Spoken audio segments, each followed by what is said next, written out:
All right. Good catching up with the former IBF junior welterweight and former WBA welterweight world champion Paulie the Magic Man Malignaggi. Paulie, what's up, champ? Not too much, man. Just hanging out. How you doing?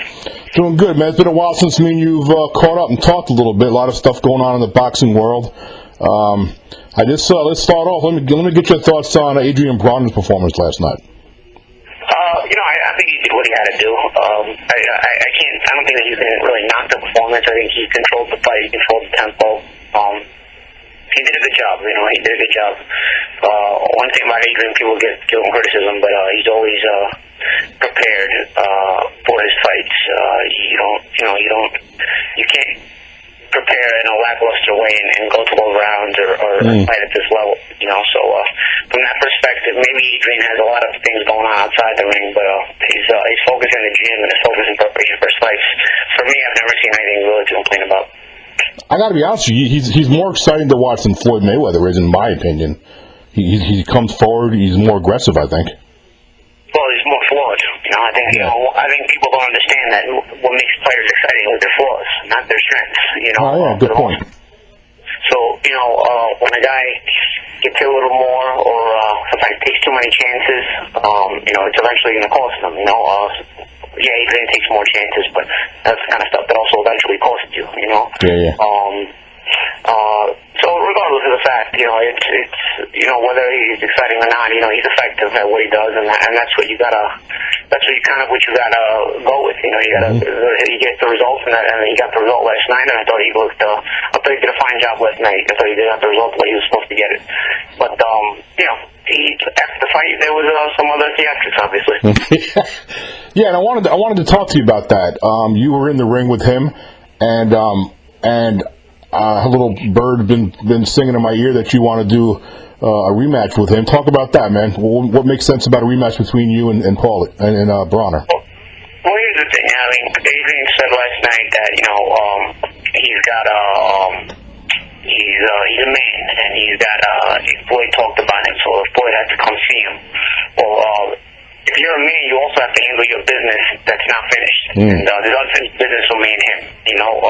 If you're a man, you gotta come see me first. As a matter of fact, I'm in the same weight division as Floyd, and we can look at it like, let's see if you can get by me, and then see maybe that can make you deserve Floyd or something. Something to that effect, because you can't just walk into a Floyd fight off of being Ashley Theopane. Let's be honest. Yeah. And then the whole I'm a man routine. That's fine and dandy, but like I said, if you're a man, be a man all the way around. I deserve that rematch. I deserve that rematch right after I lost the fight. Right after that fight was taken from me, they should have given me that rematch right away, but they didn't. They went in another direction because they thought they had more on their plate than what they thought they had more in their hands than what they really had. They thought they had the next 4 months. And they went in. His people got greedy, and they bit off more than they could chew in the welterweight division. Maybe I'm not more than what you can. Maybe I'm not biting off more than what you can chew. I always think me and Adrian Broner is a very even fight. I always think me and Adrian Broner is a competitive fight that you cannot just call a winner. And I think a rematch would probably be another very close fight. But again, if you're a man, you gotta come finish your business. And if you gotta come finish your business, then you gotta come see me first. You can't just go say, oh, you know what, let me skip over this business. Let me make sure Floyd handles his business, and as a man, he's gotta come see me. No. If Floyd has to come see you, the same way Floyd has to come see you, you gotta come see Paulie Malignaggi, because there's unfinished business with Paulie Malignaggi first. I agree 100%. I also think Floyd would want that first too. I mean, like you were saying, I don't think you just could walk right into Floyd's ring. I don't know, because boxing is a funny business. Boxing is a funny sport. I feel like this is almost on some WWE type of beef. Where like the tag team champions they have a good run, and then they beef internally, and they get into a fight, and then they have to duke it out of WrestleMania for supremacy. I feel like this is almost like that kind of same similar scenario, like a WWE scenario where like. These guys look close, these guys look tight, and then there's this beef, and now, So the storyline can almost tell itself, So I don't know that he has to come see me, but I think if he's going to play on the man routine, the be a man routine, and do all that and try to challenge Floyd's manhood about Floyd has to come see him if he's a man. Well, like I said, before you start calling out other people's manhood, you got to be a man yourself and handle your business first. And you let unfinished business with Paulie Malignaggi that was never settled, you know. And you know what? This isn't even out of disrespect. This is more so on a competitive basis. Because I got to be honest. You know, I've gotten on with Adrien since we fought, and I've gotten along with Adrien since we fought. But you know, we're both competitors, and we both want to be great, and we both want to. We're both hungry at the highest level. And on so many levels, this rematch makes sense. You know, you have a built-in storyline. You have a previous fight that was a split decision where the public is pretty much split on who won and who lost. Honestly, I don't think there's a right way, a way you can go in the first fight and say somebody's definitively wrong. You can make a case for both guys winning the fight. You know, so all this, and we're both at a high level. All this, you know, I've won my last 2 fights in a row. In all reality, the Danny Garcia fight, Danny's a great fighter, but I had to cut on my eye the whole training camp, because I just had to pull out of Danny O'Connor fight. I sparred 25 rounds with Danny Garcia. Okay, I usually spar 125 rounds on an average for a major fight. Okay, so reaction, timing, things of that nature. I fought a great fighter, but nonetheless, you're not going to judge me on a fight where I trained the way I needed to train, not the way I wanted to train. You know, and the last 2 fights, you know, I came back. I got a couple wins. I won 12 rounds in December. So you know, it's for me, it's a situation where you know it makes a lot of sense. It makes a lot of sense on this many levels. You know, Broner cannot just get in the ring with any big welterweight because he's just too small. But I'm a former super lightweight. Obviously, Broner is a full-size super lightweight at this point. You know, he obviously didn't even make weight yesterday's fight. So you know, I think we're evenly matched, evenly sized guys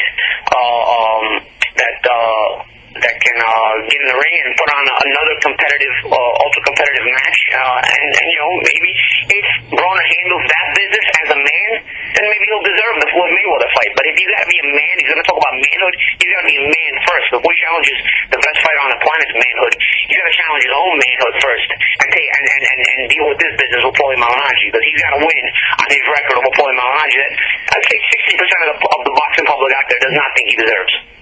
I agree with that as well.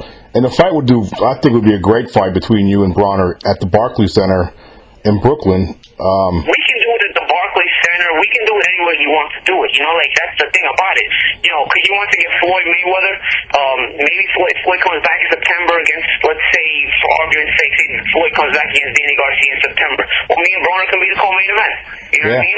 If that's what they're looking for. Or we can do it at the Barclays Center again and do another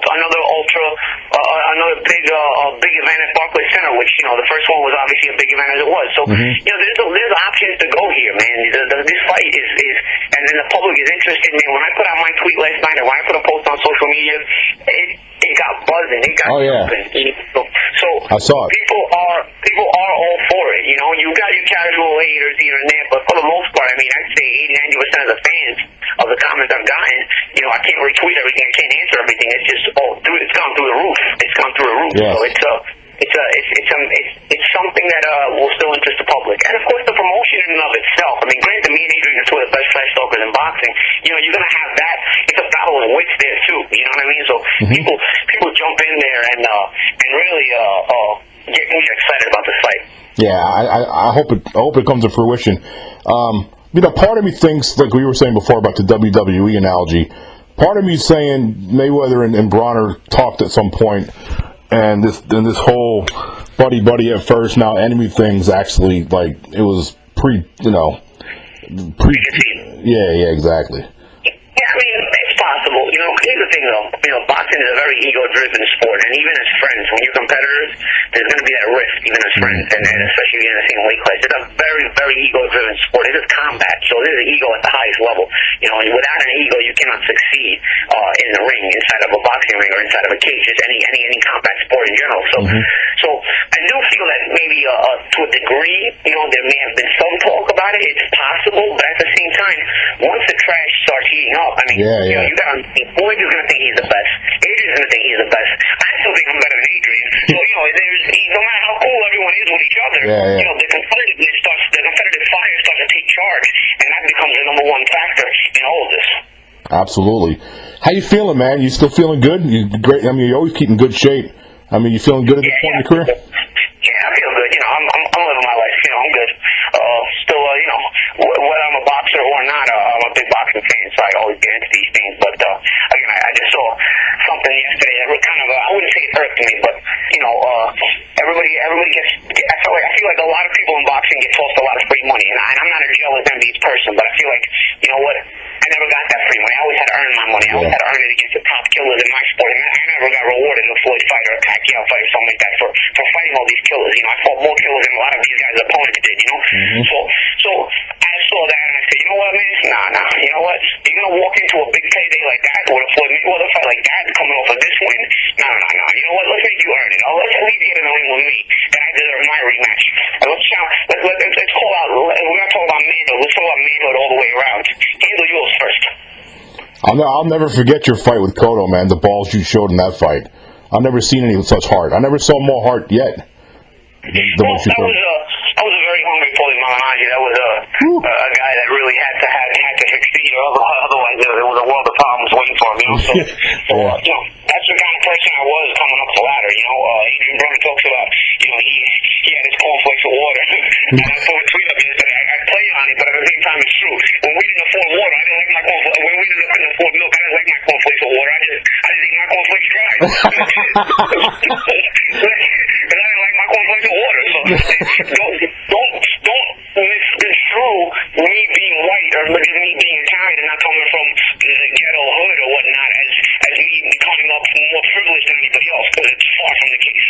Oh man, just drive through parts of any part in New York City. Well, there's a lot of nice parts in New York City, but there's a lot of not so nice parts of it. Especially when I grew up in it. You know, especially when I grew up in New York. You know what I mean? It was a different New York than it is now. Yeah, absolutely. All right, off topic a little bit. What are your thoughts on Pacquiao Bradley, man? This fight to me, I mean, I'm not feeling any buzz. The promotion's down, in my opinion. It's just, I don't know, man. I got concerns. Yeah, I mean, you know me. Yeah. You know me, my opinion, you know. Once you thought of this drug test and Pacquiao, it becomes a lot less exciting. So, little by little, the random drug test of Pacquiao has totally dropped off the selling points and radars. You know, the drug test of Pacquiao has become so much less exciting that, you know, and you notice he's just dropped off in the sales of pay-per-views and dropped off in the buzz and whatnot. I do think it's a nice little grudge match, you know, and I do think from a boxing fan's perspective, it's something worth watching, but at the same time, it's not any more exciting than, you know, than another pretty good fight in boxing, you know, any other good fight in boxing. You know, sometimes, you know, when you look at these major pay-per-views, you look at it like, you know what, that's a pinnacle, that's a major fight. I don't think this thing is, I think Canelo and Don is going to get more buzz, and I don't even think that's that big of a fight. I actually think Bradley and Pacquiao is a more even fight than Canelo and Don, but I think Canelo and Don are going to get more of a buzz just because, you know, people aren't sick and tired of those guys, you know? Right. I think with Pacquiao, you know, he keeps showing himself to be more limited since he's been drug tested. And from that perspective, you know, more limited fighters obviously don't sell as much, you know? Yeah, man.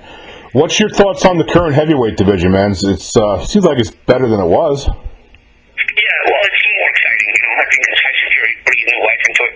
Yeah. There's a couple of fights coming up. There's Wilder and Pacquiao, which tentatively at Showtime we're going to Russia if we can get our visas straightened out. I know there's been some issues. I've talked to my boss about trying to get our visas straightened out to go to Russia so that we can go call this fight over there.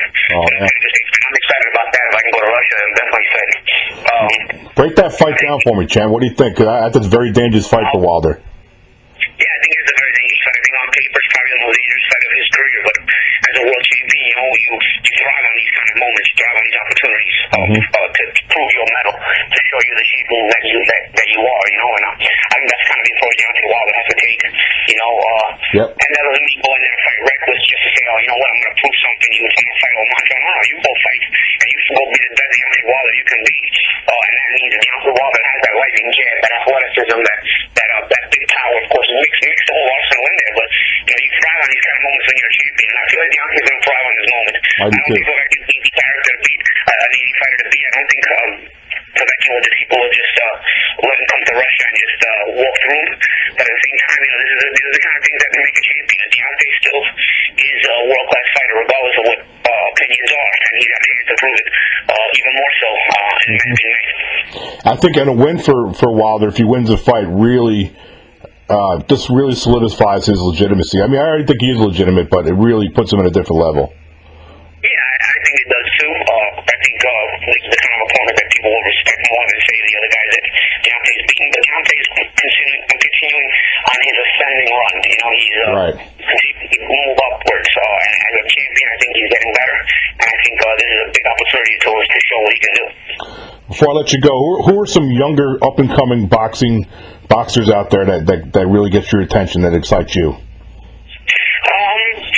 You know, as far as prospects are concerned, you know, there's fighters like Floyd Mayweather. He's pretty good.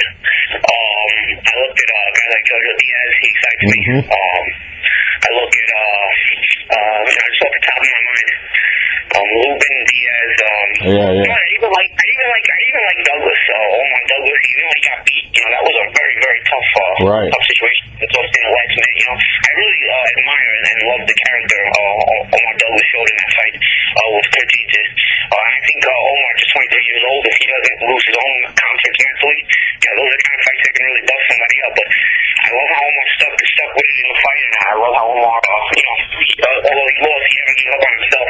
I think if he continue those kind of mental traits can bring him back to be a very good fighter. Good stuff, Champ.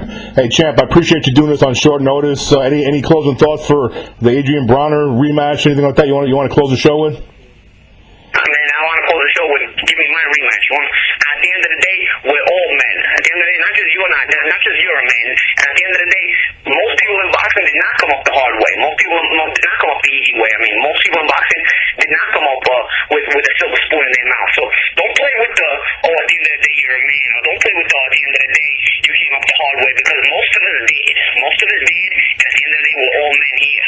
If you're going to play on somebody else's manhood, look in the mirror and play in your own manhood first. Give me the rematch I deserve. I've been deserving it for 2 years. Time to give it up to me now before you walk into a Floyd Mayweather fight.